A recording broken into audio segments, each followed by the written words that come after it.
ভাই কি করতেছেন? পিঠা ভাজতেছি ভাই। পিঠা কি পিঠা এটা ভাইয়া? এটা মারি পিঠা ভাই, আমাদের এলাকায় এটা মারি পিঠা বলে। মারি পিঠা এটা কিভাবে তৈরি করে?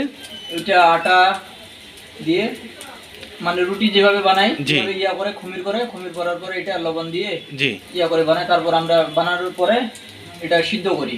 জি। সিদ্ধ করার পরে এটা আপনারা ওই যে তেলে ভাজে, আমরা গুড় দিয়ে অথবা শুটকির ভর্তা দিয়ে হোক, চেপা ভর্তা দিয়ে হোক, এভাবে খাওয়া হয় আর কি। ও তাহলে এরপর এই যে তেলে ভাজতেছেন, জি জি জি। আগে সিদ্ধ করছেন তারপর এখন তেলে ভেজে? হ্যাঁ, তেলে ভাজতেছি।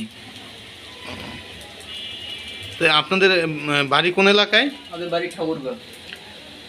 ঠাকুরগাঁ। জি তার মানে এটা ঠাকুরগাঁ মোটামুটি তাহলে বলা যায় যে সব জায়গায় সব ঘরেই তৈরি করে নাকি? জি জি, ঠাকুরগাঁও এটা একটা জনপ্রিয়। জি। তাহলে এই যে আপনার এই ভাজা হয়েছে কিছু?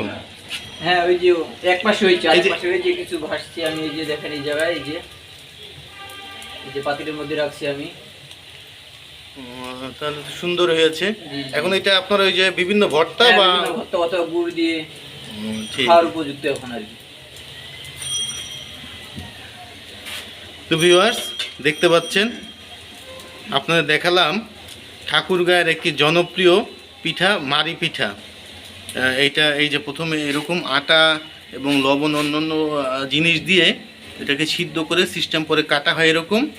তারপরে এটা এক এক করে এরকম মাছের মতো করে এই যে তেলে ভাজা হচ্ছে। আর এই যে ভাজা এপিট ওপিট ভাজা হলে, আর এই যে দেখতে পাচ্ছেন এই যে ভাজা শেষ হয়েছে, এটা মোটামুটি খাওয়ার উপযুক্ত। তো আমাদের এই ভাইটা হচ্ছে ব্যাচেলার। তো আমরা আজকে দেখালাম আপনাদের ব্যাচেলার এক ভাইয়ের মারি পিঠা কিভাবে তৈরি হয়, ঠাকুরগাঁয়ের মারি পিঠা। তো আপনারাও এটা চেষ্টা করে দেখতে পারেন বা তৈরি করার জন্য তৈরি করে দেখতে পারেন কেমন হয়েছে বা খেতে কীরকম। তো আমি যেহেতু প্রথম দেখলাম, আমিও এটা চেষ্টা করে দেখব বা তৈরি করে খেয়ে দেখব। যেহেতু পিঠা একটা আমাদের ঐতিহ্য, এক এক এলাকায় এক এক রকম পিঠা তৈরি করে। তো অনেকটা পিঠা আছে অনেক জটিলভাবে তৈরি হয়, আবার অনেক পিঠা হচ্ছে অনেক সহজভাবে তৈরি হয়।